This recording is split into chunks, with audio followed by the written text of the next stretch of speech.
Assalamualaikum warahmatullahi wabarakatuh. Selamat sore dan selamat datang di podcast Rumah BUMN Balikpapan. Kembali lagi bersama saya Andika Ridho, dan sore hari ini kita kedatangan tamu yang luar biasa, gue star nasional. Ya ini Kak Sultan. Kak Sultan boleh perkenalkan diri dulu ke teman-teman yang. Terima kasih Bang Ridho, salam kenal untuk pemirsa ya. Pemirsa Rumah BUMN Channel, salam kenal, saya Sultan Nurhidayatullah, biasa dipanggil Kang Sultan, Bang Sultan. Salah satu pemuda dan masyarakat Kota Balikpapan. Aktivis. Ya, bisa dikatakan mencoba untuk produktif untuk pemuda khususnya. Terima kasih Kak Sultan sudah datang di Rumah BUMN Balikpapan. Ya. Dan di mana Rumah BUMN Balikpapan ini menyiapkan beberapa program, salah satunya adalah Basecamp Milenial dan Coworking Space seperti ini. Mungkin nanti teman-teman dari luar yang mau kolaborasi dengan Rumah BUMN bisa ke sini, langsung datang aja, nanti tinggal didata aja seperti biasa. Ya, sebenarnya saya punya kesan menarik nih awal masuk sini Bang. Apa kesan menarik? Jadi sesuai dengan namanya, kita mengambil kata rumah kan ya, rumah BUMN. Jadi pas saya masuk memang ini ternyata rumah. Biasa kan orang kalau buat workshop gitu kan, itu kayak ruko-ruko atau kayak kantor-kantor atau bahkan kayak jualan-jualan. Tapi betul-betul di sini banyak sekali produk-produk lokal yang ditata dan temanya tidak lepas dari rumah. Nah, makanya ini menarik ke sini. Makanya pertama kali ke sini, wah keren banget. Dari depan pintu udah disambut dengan berbagai macam produk-produk Balikpapan, baik makanan, produk-produk pakai. Ya keren lah. Ini salah satu tempat yang akan membuat teman-teman penasaran dan punya keinginan untuk bisa hadir di Rumah BUMN. Lokasinya kasih tahu dong Bang. Berada di Jalan Brigjen Eri Suparjan nomor 11 Landasan. Kalau kita dari Taman Bekapai, Novotel naik aja nanti sebelah kiri. Di belakangnya Bekapai. Belakangnya Bekapai. Dan mungkin UMKM yang masih bergerilya di bawah untuk naik kelas nanti bisa kolaborasi juga dengan Rumah BUMN. Rumah BUMN ya. Dan nanti pastinya dikurasi terlebih dahulu Kak Sultan. Saya bingung mau balas apa. Kak Sultan ini adalah pemuda pelopor tahun 2020 dan wirausaha muda dari tahun 2021 teman-teman. Mungkin kita akan capacity building yang saya akan tanyakan kepada Kak Sultan mengenai kapasitas pemuda Indonesia di tahun 2045 nanti. Kenapa sih harus dengan 2045? Kenapa nggak 2023, 2024, 2026? Oh iya betul. Kenapa harus 2045? Lama banget. Nggak tahun depan aja gitu. Nggak tahun depan aja. Bisa bukan tahun ini ya.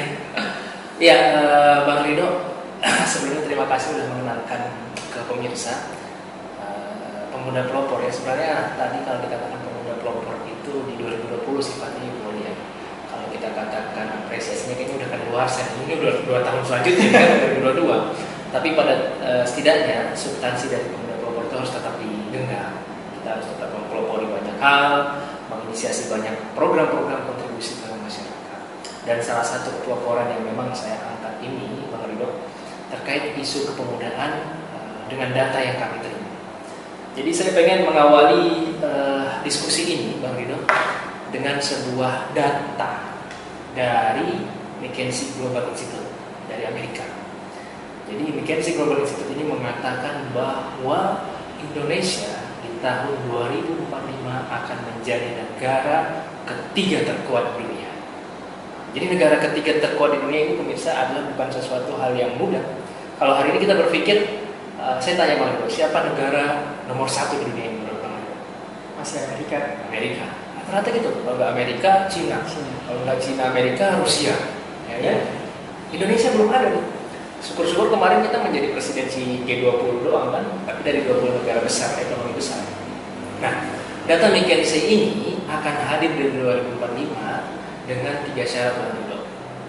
Jadi syarat yang pertama adalah ekonomi Indonesia tidak boleh turun atau di bawah 5%. Nah, kalau sekarang ini kita masih di bawah 5%. Dari semua dunia, Indonesia ini dalam penyumbang kualitas ekonomi dunia, dia masih di bawah 5%. Kalau kita bahasakan maksudnya di bawah 5% itu simpelnya gini Bang Ridho. lebih banyak atau banyak pengusaha, tidak lebih banyak juga ya. Kalau semuanya pengusaha, siapa yang jadi karyawan ya? Jadi banyak wirausaha atau angka persentase wirausaha di Indonesia ini tinggi meningkat. Jadi lebih banyak pribadi-pribadi atau kelompok usaha yang sifatnya mandiri. Nah ini kita masih perjuangkan, makanya kalau kita lihat di beberapa kementerian kepemimpinan Pak Presiden Jokowi ini, baik itu di Menteri BUMN atau menteri-menteri seperti IKREK, menterinya Bang Sandiaga Uno itu, dia sangat lagi mendorong yang namanya industri kreatif. Ekonomi kreatif, sebuah industri yang baru saja menjadi value kita berkembang di Indonesia selain sumber daya alam ya, karena sumber daya alam kita juga termasuk air. Kenapa? Mineral batu bara mungkin iya, karena itu terbatas kan. Tapi yang namanya kreativitas tidak ada batasnya. Itulah kenapa ekonomi kreatif ini menjadi salah satu faktor bisa pendukung ekonomi Indonesia naik. Itu yang pertama, menurut McKinsey Global Institute. Yang kedua adalah kontes atau kondisi demokrasi dan politik di Indonesia ini bagus atau teratur. Belum. Nah, sejauh ini belum. Kita lihat bagaimana perpecahan perpolitikan, perpecahan demokrasi, bahkan ada beberapa masyarakat yang belum pro terhadap demokrasi. Nah, maksudnya gimana nih teratur antara demokrasi dan perpolitikan Indonesia? Simpelnya kita ini dalam menentukan kepemimpinan, dalam menentukan sistem negara, itu musyawarahnya tidak baperan. Sejauh ini kita kalau lihat, ini menurut saya ya, saya tidak menjudge bahwa ini pasti, tapi kalau menurut saya pribadi, banyak manusia Indonesia ini yang cenderung menggunakan banyak perasaan dalam berlogika politik. Makanya terkadang yang bersaing politik si A, yang kena dampaknya itu B, C sampai Z. Anggaplah ada dua orang yang bersaing politik, tapi di bawah-bawahnya atau di akar rumputnya bersaing sampai sangat sudah kayak bukan keluarga lagi. Banyak terjadi di tengah masyarakat kita. Itu yang kedua. Yang tidak kalah penting ini yang ketiga, dan ini akan menjadi salah satu fokusan utama kita kayaknya Bang Rido sore ini. Jadi yang ketiga ini adalah untuk bisa menjadikan Indonesia ini kekuatan ketiga negara besar di dunia adalah pemudanya harus memiliki produktivitas yang sangat-sangat tinggi. Pemuda di sini kalau kita sesuaikan dengan undang-undang di Indonesia ini kan dari usia 17 sampai 30 tahun ya. Jadi kalau ada yang usianya 40 ke atas mengaku pemuda, nah ini perlu dipertanyakan. Karena pemuda, istilah pemuda ini komoditi Bang. Jadi kadang orang itu lebih dekat mungkin karena 40 tahun jiwanya masih muda. Kalau jiwa oke. Okay. Kita dukung lah kalau jiwa. Tapi kalau memaksakan diri jangan juga. Bang izin minum. Ya, boleh. Ini kopi dari mana Bang? Kopi Gunung Dus 258. Jadi di rumah BUMN ini selain bisa co-working, ada kopinya di sebelah. Gitu. Berarti ditanam di Gunung Dus itu Bang? Enggak ya. Mereknya aja dan produksinya. Dingin Bang ya? Ada sebatunya. Yang penting nggak dingin saatnya dia. Iya, siap. Sama mana nih Bang? Yang ketiga. Yang ketiga. Nah, yang ketiga ini produktivitas pemuda. Sebenarnya ukurannya simpel. Kondisi pemuda hari ini, atau kita cukup nilai lokal kita nih, bahas Indonesia di 2045, maka kita juga akan membahas Balikpapan. Saya mengutip perkataan wali kota kita sekarang, Bapak Haji Rumah Masud. Balikpapan ini adalah warnanya Indonesia. Kenapa bisa dibilang warna? Nah, ini kan perkataan yang Pak Haji Rumah Masud. Gimana kalau telepon dulu gitu? Jadi kalau saya ambil kesimpulan Pak Haji Rumah Masud itu kenapa jadi warna? Karena perbedaan suku, perbedaan pandangan, kemudian salah satu pusat ekonomi kita juga ada itu di Kalimantan Timur. Itulah kenapa Pak Haji Rumah Masud mengatakan dengan perbedaan-perbedaan ini kita berwarna, warnanya Indonesia. Makanya kita coba ambil kesimpulan, ambil nilainya Balikpapan aja gimana pemudanya. Pemuda Balikpapan ini saya baru dapat data kemarin, baru 2 hari yang lalu saya diskusi sama pembentuk Grand Design Dinas Kepemudaan Kota Balikpapan, itu dari peneliti di Universitas Brawijaya. Dari hasil analisa di 2018 itu pemuda Balikpapan khususnya perempuan, 50% perempuan usia 18 sampai 15 tahun hamil, sudah hamil. Bayangkan usia 18 sampai 15 tahun sudah hamil. Terbalik 15 sampai 18. Ya, 15 sampai 18. Intinya 18, ya 15 sampai 18. Udah hamil. Pertanyaannya ini udah nikah atau belum kan ya? Ya. Syukur-syukur kalau udah nikah, tapi alhamdulillah 4% diantaranya nikah. Kalau 4% diantaranya nikah berarti 96% di luar nikah. Pemuda Balikpapan, pemudi. Berarti ada sebuah pergaulan yang mengarah kepada negativisme dalam konsep sosial mereka. Nah, ini kan dari sini kita tergambarkan berarti ada masalah besar di pemuda kita. Nah, apa konsep yang menjadi solusinya? Solusinya adalah pertama kita harus menerima oke, manusia itu fitrahnya tempatnya dosa lah ya. Tapi tugas kita ini meminimalisir kemaksiatan itu, meminimalisir negativisme itu dengan cara menggiring mereka kepada produktivitas yang baik, positif. Kalau kita lihat usia 18 sampai 15 tahun, 15 sampai 18 tahun hari kan generasi Z ya, yang dia kelahiran 96 sampai 2007 2008 kalau tidak salah ya. Berarti generasi Z kita ini sedang bermasalah. Padahal di dalam data terbaru ini mereka mayoritas dibanding generasi saya. Kalau saya ini kan, saya ini apa bang ya? Iya. Kalau Bang Rido Z, ya kan? Kita beda tipis. Saya di ujungnya nih, 95 kan. Kalau saya lahir di 96, saya masuk Z ini. Nah, kita beda tipis. Dibanding generasi saya, generasinya Bang Rido lebih banyak. Kalau dalam konsep dominasi, yang mayoritas mereka lah yang mengarahkan bangsa. Sekarang generasi Z ini mayoritas, maka ujung tombak bangsa ini pada mereka, pada generasinya Bang Rido. Oke. Begitu. Kapabilitas dan kredibilitas pemuda menurut Bang Sultan di Balikpapan sejauh ini seperti apa? Ya, ngeri memang bahasanya Bang Rido. Kapabilitas dan kredibilitas. Iya, karena habis nonton Najwa Shihab kayaknya. Kita lihat pemuda sekarang kan asiknya lebih ke game online apa segala macam. Ya. Produktivitasnya malah di situ. Sebenarnya kita tidak boleh menafikan bahwa yang namanya game online atau mungkin ngopi-ngopi nongkrong anak muda, nongkrong mereka yang mungkin terkadang kalau di kafe dia ngumpul, menggibah atau main punah, itu sudah cukup. Itu bukan berarti tidak boleh. Jadi jangan kita bermindset menolak zaman mereka. Jadi untuk menjadi solusi dalam sebuah zaman kita harus masuk ke arus mereka. Jangan sebagai batu atau sampah yang membuat itu terbendung dan menjadi banjir. Itu kan jadi masalah yang akan menumpuk. Nah, terkadang pola pikir kita kepada mereka itu menolak gitu. Game online itu buruk, tidak boleh sama sekali. Nongkrong di kafe itu buruk, nggak boleh sama sekali. Berteman dengan si A, si B, salah circle itu buruk, nggak boleh sama sekali. Nggak boleh sama sekali ini yang tidak bisa disamaratakan dengan jangan Siti Nurbaya. Beda. Siti Nurbaya, saya pun belum lahir yang sangat-sangat keras itu. Nah itu kita tidak boleh menolak. Maka solusinya adalah tetap mengikuti arus mereka, tetap memfasilitasi zaman mereka, tapi juga kita menjadi arus yang mengubah arus mereka. Ibarat arus sungai nih bang ya.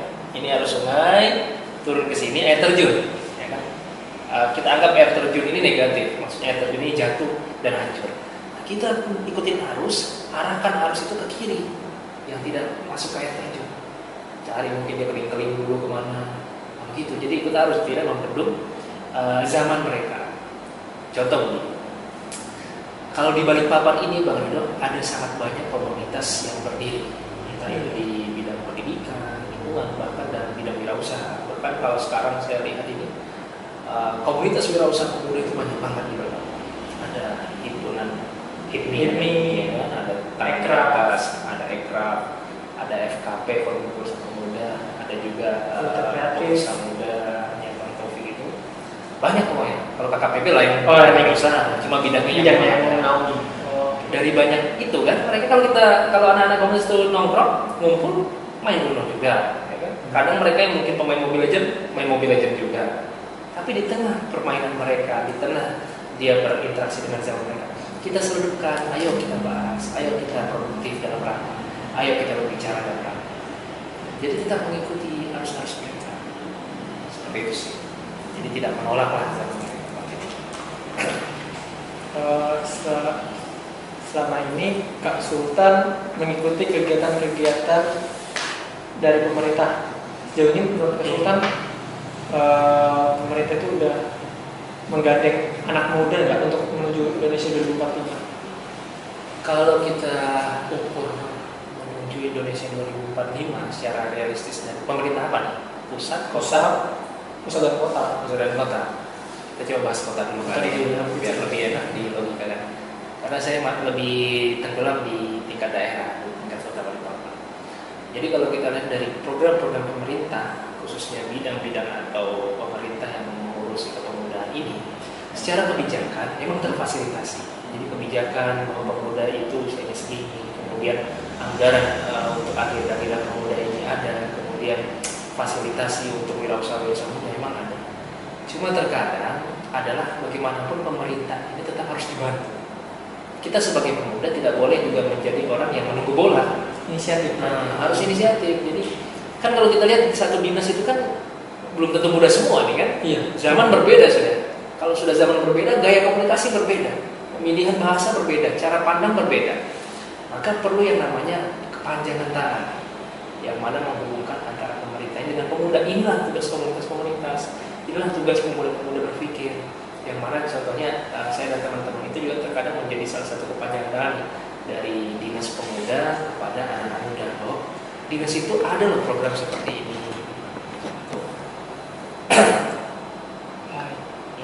Mungkin untuk pemirsa di rumah, motivasi saran dari Kak Sultan untuk generasi Z, generasi milenial saat ini. Sebenarnya ada 5 skill yang sangat dibutuhkan oleh pemuda hari ini. Apa itu? 5 skill ini cukup panjang kalau kita bahas ya. Tapi diantaranya itu 3 yang terbesar adalah social skill, kemudian problem solver skill, problem solver, kemudian ada yang namanya system skill. Social skill adalah bagaimana pemuda itu sanggup berkomunikasi, sanggup menaruh dirinya di dalam forum apapun, sanggup melakukan lobbying, berani untuk bertanya. Ini penting nih. Ini untuk di era mendatang, apalagi kita ketemu 4.0, ini skill-skill yang dibutuhkan. Di 4.0 bukan lagi skill kita bisa menghitung, kita bisa membaca, kita bisa paham kimia. Tidak hanya itu, harus ada skill tambahan, Soft skill gitu. ya, soft skill. Kemudian ada lagi yang namanya tadi social skill, ada yang namanya system skill. System skill ini adalah sebuah skill yang mempengaruhi pola pikir kita untuk bisa cepat mengambil pendapat. Terkadang ada situasi ya, di mana kita itu diminta pendapat atau dibutuhkan pendapat kita dengan waktu yang sangat singkat. Kalau kita tidak punya banyak pengalaman dalam eksperimen kehidupan, kejadian-kejadian dalam hidup, tidak banyak ilmu, itu menjadi sulit. Tapi kuncinya apa? Perbanyak pengalaman. Punya banyak jejaring organisasi, punya banyak dinamika kehidupan, punya pengalaman gagal, itu kan menjadi sebuah keemasan ketika kita ingin memecahkan masalah. Jadi kita baca dari pengalaman, puzzle-puzzle dalam pikiran terkumpulkan, jadi jelas sebuah pernyataan pendapat. Yang terakhir yang penting yaitu problem solver. Jadi problem solver ini menganalisa sebuah permasalahan dari hulu ke hilir. Solusi terbaik adalah solusi yang lahir dari pemahaman masalah. Jadi kalau solusi itu lahir atau perkataan sebuah jawaban itu lahir kalau tidak paham masalah, solusinya nggak relevan. Tapi kalau dia tahu, oh ternyata masalahnya karena ini, kemudian dilakukan seperti ini, kemudian terjadilah seperti ini, kemudian dia beri solusi, problem solver. Dan solusi seorang problem solver itu dia pakai plan, tidak mentok. Jadi ada misalnya plan A, plan B, plan C, sehingga selalu ada ide-ide untuk menyelesaikan masalah. Itu 3 di antara 5 yang dibutuhkan skill pemuda ke depan. Selain itu juga ada yang namanya, kita mungkin sudah sering dengar terkait critical and creative thinking, ya kan? Pemuda itu harus punya jiwa kritis, pikiran-pikiran yang membentuk kritisasi dalam pikiran, yaitu bagaimana dia memiliki nyali bertanya, berpikir mendalam. Begitu juga dia harus punya kreativitas. Kalau pemuda hanya kritis tapi tidak kreatif, akhirnya jadi orang yang suka ngomong doang, suka kritik doang, ya kan? Apa sih seperti itu? Ya, pokoknya ngomong doang. Ini nggak boleh, ini. Tapi nggak tahu hasilnya. Begitu juga sebaliknya, kalau misalnya dia kreatif tapi tidak kritis, akhirnya setiap solusi yang dia lakukan, yang dia keluarkan itu tidak relevan karena tidak berdasarkan analisa yang mendalam. Yang kita butuhkan itu pemuda yang kreatif dan kritis. Dia sudah mengkritisi, menganalisa yang mendalam, bertanya yang sangat luas, mendalami sebuah permasalahan, tambah lagi dia kreatif untuk memecahkan masalah. Memiliki gagasan-gagasan solusi setelah dia mengkritisi terhadap betul sekali. Terima kasih Kak Sultan telah datang ke podcast Rumah BUMN.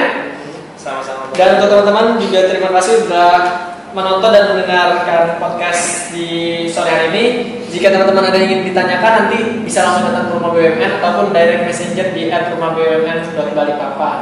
Sekian dari saya, apabila terdapat salah kata, wabillahi taufiq wal hidayah. Wassalamualaikum warahmatullahi wabarakatuh. Dadah. Dadah.